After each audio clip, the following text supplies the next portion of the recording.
C'est probablement la plus grave affaire de pédophilie que notre pays ait connue et tout indique que le Premier ministre François Bayrou savait et a couvert. Ça se passe à quelques kilomètres de Pau, dans un établissement privé catholique. Ce sont des faits qui se sont étalés sur des décennies et ce sont des agressions sexuelles, des violences physiques, des viols sur des dizaines et des dizaines d'enfants, d'adolescents de 8 à 13 ans notamment, des dizaines de plaintes qui sont aujourd'hui déposées devant la justice, des centaines d'anciens élèves qui se sont constitués en collectif et qui demandent réparation en justice. Alors c'est fait extrêmement grave, insupportable, absolument bouleversant et choquant.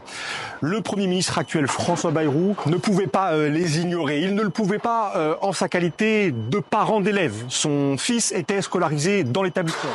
Il ne le pouvait pas en sa qualité d'élu local. François Bayrou a été maire de Pau, mais aussi président du conseil départemental des Pyrénées-Atlantiques, député du département. Et François Bayrou a également été ministre de l'Éducation nationale dans un moment où plusieurs accusations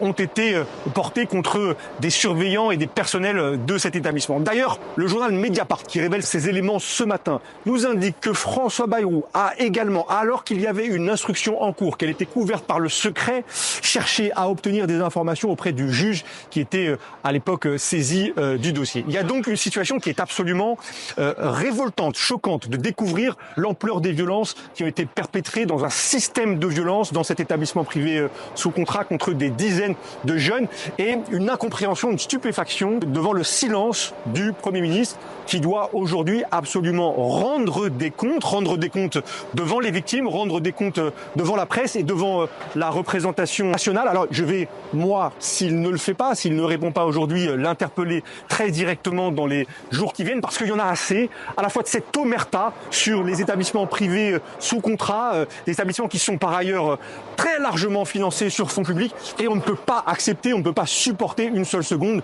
une forme d'impunité et de complaisance avec cet établissement privé catholique qui a manifestement permis d'organiser des violences terribles contre des dizaines et des dizaines de